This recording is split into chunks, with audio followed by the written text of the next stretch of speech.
প্ৰিয়ংকা গান্ধী আহিল আৰু গ'ল তাৰ পাছতেই প্ৰদেশ কংগ্ৰেছৰ নেতাসকলক দিল্লীলৈ তলব নমস্কাৰ ষ্টুডিঅ'ত মই প্ৰাঞ্চল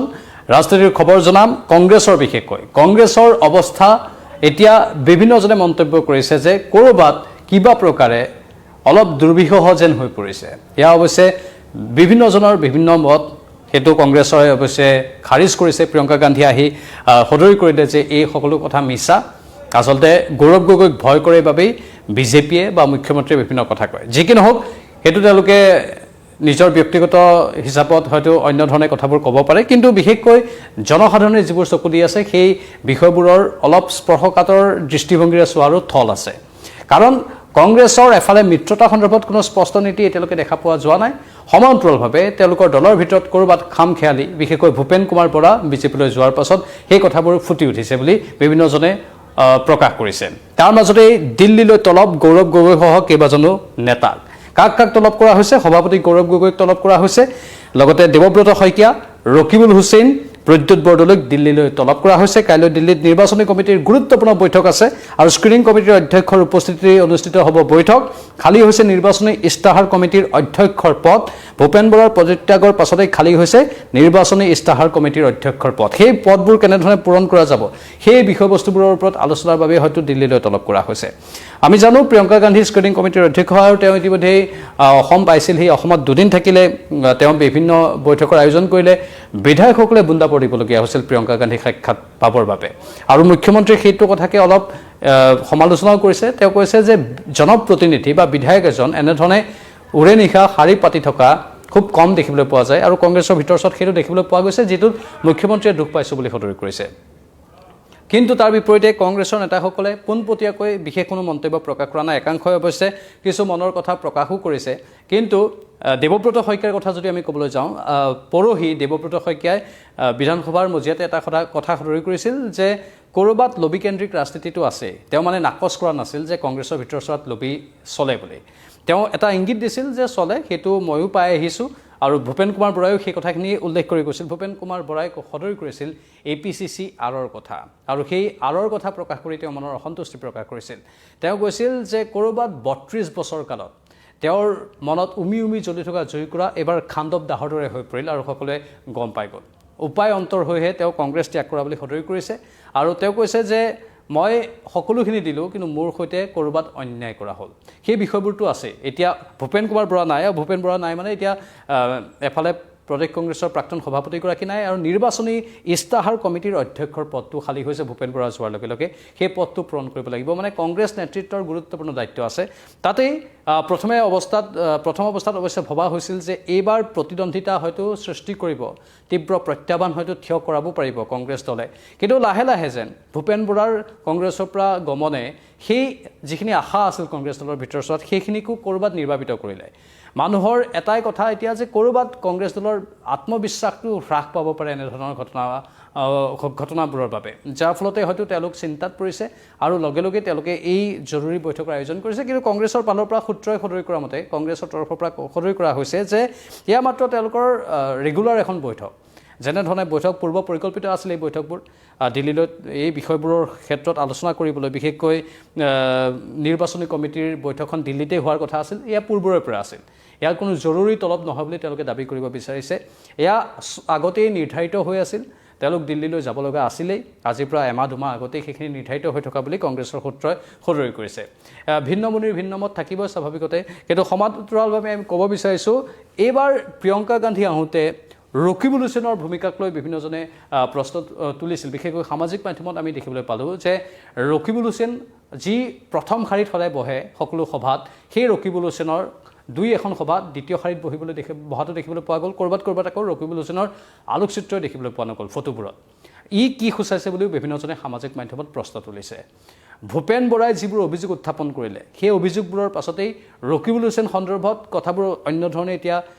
AICCয়ে ভাবিবলৈ বাধ্য হৈছে নেকি কাৰণ 15 মিনিট সময় ভূপেন বৰাই ৰাহুল গান্ধীৰ সৈতেও দল এৰাৰ পূৰ্বে কথা পাতিছিল আৰু সেই 15 মিনিটত ভূপেন বৰাই সকলোখিনি কথা সদৰি কৰা বুলি উল্লেখ কৰিছে মনৰ যিখিনি দুখ অসন্তুষ্টি আছিল প্ৰত্যেকটো কথাই ৰাহুল গান্ধীক সদৰি কৰা বুলি সদৰি কৰিছে মানে ৰকিবুল হুছেইন প্ৰসংগতে হয়তো ভূপেন কুমাৰ বৰাই কথাবোৰ ক'লে সেইটো ইংগিত হিচাপত আমি ল'ব পাৰোঁ কাৰণ ভূপেন বৰাই নিজেও APCC আৰ বুলি বাৰে বাৰে কৈ আছিল আৰু সেই অসন্তুষ্টিৰ কথা ইতিমধ্যে ভূপেন বৰাই বুজাইও দিছে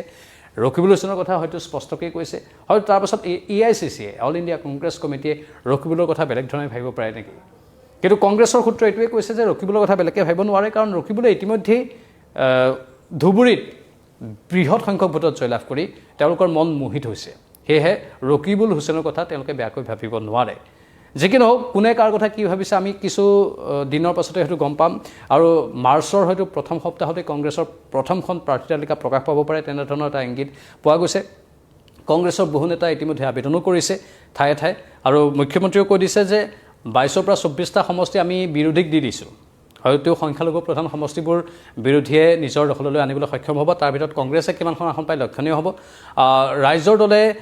দাবী কৰিছে যে তেওঁলোকক ক'ৰবাত অৱজ্ঞা কৰা হৈছে তেওঁলোকে অখিল গগৈয়ে ভাষ্য দিছিলে যে তেওঁলোকে 3টা 4টা সমষ্টি বিচাৰিছে কিন্তু তেওঁলোকক এটা সমষ্টিহে দিব বিচাৰিছে বিশেষকৈ সংখ্যালঘু বসতি প্ৰধান সমষ্টি আৰু অখিল গগৈ এটা দাবী কৰি সদৰি কৰিছিল আজি তেওঁৰ কিছু ভাষ্য আহিছে যে কংগ্ৰেছতকৈ সংখ্যালঘু সমষ্টিবোৰত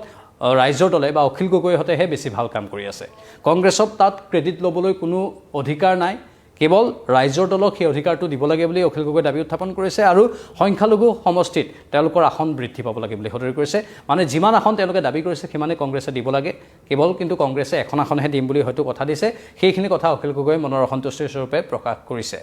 মুঠতে লক্ষণীয় হৈ পৰিছে কেইবাটাও বিষয় থাকিব সেই বিষয়বোৰৰ সন্দৰ্ভতে যেহেতু নিৰ্বাচন কেন্দ্ৰিক এখন বৈঠক দিল্লীত অনুষ্ঠিত হ'ব সেই বিষয়বোৰ আলোচনা কৰাৰ বাবে বিৰোধীৰ সৈতে মিত্ৰতা বিৰোধীক কিমানখন আসন দিয়া হ'ব কংগ্ৰেছে নিজে কিমানখনত প্ৰতিদ্বন্দ্বিতা কৰিব বৰ্তমান যিটো প্ৰাসংগিক বিষয়বস্তু কংগ্ৰেছৰ মাজত একাংশ লোকে কংগ্ৰেছ ত্যাগ কৰিবলৈ ইচ্ছা প্ৰকাশ কৰা একাংশ কংগ্ৰেছত থাকি আকৌ বিজেপিক সমৰ্থন কৰা ভূপেন বৰাই কংগ্ৰেছ ত্যাগ কৰা এই যিবোৰ বিষয় আছে সেই বিষয়বোৰেও স্থান পাব হয়তো বৈঠকত আৰু সমান্তৰালভাৱে প্ৰাৰ্থী তালিকাত কাৰ কাৰ নাম অন্তৰ্ভুক্ত হ'ব ইমানজনে আবেদন কৰিছে 800তকৈ অধিক লোকে আবেদন কৰিছে সেই আবেদন কৰা লোকসকলৰ ভিতৰত কাক কাক ছয় নিশ্চয় কৰা হ'ব কাক কাক বেছি গুৰুত্ব দিয়া হ'ব সেই কথাবোৰ হয়তো আলোচনা কৰিব পাৰে মুঠতে প্ৰদেশ কংগ্ৰেছৰ কেইবাজনো নেতাক দিল্লীলৈ তলব কৰা হৈছে সভাপতি গৌৰৱ গগৈ সহ কেইবাজনো নেতা দিল্লীলৈ ৰাওনা হৈছে দেৱব্ৰত শইকীয়া ৰকিবুল হুছেইন প্ৰদ্যুৎ বৰদলৈক দিল্লীলৈ তলব কাইলৈ দিল্লীত নিৰ্বাচনী কমিটিৰ গুৰুত্বপূৰ্ণ বৈঠক আছে স্ক্ৰিনিং কমিটিৰ অধ্যক্ষৰ উপস্থিতিতে অনুষ্ঠিত হ'ব সেই বৈঠক প্ৰিয়ংকা গান্ধী অসম ভ্ৰমণ কৰি গ'ল তাৰপিছত তেওঁ দিল্লীলৈ গ'ল দিল্লীত পোৱাৰ পাছতে লগে লগে এওঁলোকক তলব কৰা হৈছে হয়তো প্ৰিয়ংকা গান্ধীয়ে যিখিনি কথা ইয়াত পাতিব নোৱাৰিলে হয়তো দিল্লীত পাতিব তেনেধৰণৰ এটা সম্ভাৱনা প্ৰকাশ পাইছে যি কি নহওক বহুতে এই বুলিও কৈছে যে প্ৰিয়ংকা গান্ধী আহিল মিটিং কৰিলে দুই এখন বিশেষকৈ কিন্তু ৰাজ্যৰ বিভিন্ন প্ৰান্ত তেওঁ ঘূৰিব পাৰিব লাগিছিল বিজেপিৰ যেনেধৰণে বৈজয়ন্ত পাণ্ডা বা আন নেতাসকলে আহিলে বিভিন্ন প্ৰান্তত মানুহে গম নোপোৱাকৈ সংবাদ মাধ্যমে গম নোপোৱাকৈ সভা সমিতিৰ আয়োজন কৰি আঁতৰি যায় ঠিক তেনেধৰণে প্ৰিয়ংকা গান্ধীও বিভিন্ন প্ৰান্তত গৈ সভা সমিতি বা গোপনে বিশেষ বৈঠকৰ আয়োজন কৰিব পাৰিলেহেঁতেন এয়া বুবু বাবা হৈছে বিভিন্নজনৰ মাজত প্ৰিয়ংকা গান্ধীয়ে কিন্তু সেইটো কৰা নাই বুলিও বিভিন্নজনে সদৰি কৰিছে অৱশ্যে প্ৰত্যেকটো দলৰ নিজা নিজা কিছু ষ্ট্ৰেটেজি থাকে বিজেপিৰ সৈতে তেওঁলোকৰ ষ্ট্ৰেটেজি স্বাভাৱিকতে নিমিলিব আৰু তেওঁলোকে নিজৰ মতে কামবোৰ কৰিব আমি আশা কৰিম যে ভালদৰে তেওঁলোকে কামবোৰ কৰি থাকক আৰু যেনেধৰণৰ তেওঁলোকৰ এটা বৰ্তমান দুৰ্বল অৱস্থা বুলিও বিভিন্নজনে ক'ব বিচাৰিছে সেই দুৰ্বল অৱস্থাটোৰ পৰা তেওঁলোকে যদি শক্তিশালী কৰিবলৈ চেষ্টা কৰে ভাল কথা সমান্তৰালভাৱে বিজেপিয়েও নিজৰ সাংগঠনিক ভেটি পূৰ্বৰ পৰা সুদৃঢ় কৰি ৰাখিছে বিজেপিয়ে ইতিমধ্যে নিৰ্বাচনী ক্ষেত্ৰখনত বহু দূৰলৈকে যাবলৈ সক্ষম হৈছে কিন্তু কংগ্ৰেছ ক'ৰবাত এতিয়াও সেই বিষয়বোৰত পিছ পৰি আছে বিজেপিৰ প্ৰধানমন্ত্ৰী আহিছে গৃহমন্ত্ৰী আহিছে ৰাষ্ট্ৰীয় সভাপতি আহিছে তেওঁলোকৰ নেতাসকল ইমান আহিছে ধাৰাবাহিকভাৱে ইমান তেওঁলোকে মাইক্ৰ' লেভেলতো কাম কৰি আছে তাৰ তুলনাত কিন্তু কংগ্ৰেছ ক'ৰবাত পিছ পৰি আছে নেকি সেই প্ৰশ্নবোধক চিহ্নৰো সূচনা হৈছে এই ক্ষেত্ৰত আপোনালোকৰ মতামত কি কমেণ্ট বক্সত কমেণ্ট কৰি জনাব আমি অধিক তথ্য পৰৱৰ্তী সময়তো আনিবলৈ চেষ্টা কৰিম দিল্লীৰ সেই নিৰ্বাচনী সমিতিৰ বৈঠকখনৰ কি আপডেট আহে আমি কাইলৈৰ দিনটোত আপোনালোকক জনাবলৈ চেষ্টা কৰিম আৰু প্ৰতিটো খবৰ নিৰ্বাচনী প্ৰেক্ষাপটৰ প্ৰতিটো খবৰ পাবলৈ চাই থাকক নিউজ 18 অসম নৰ্থ ইষ্ট নমস্কাৰ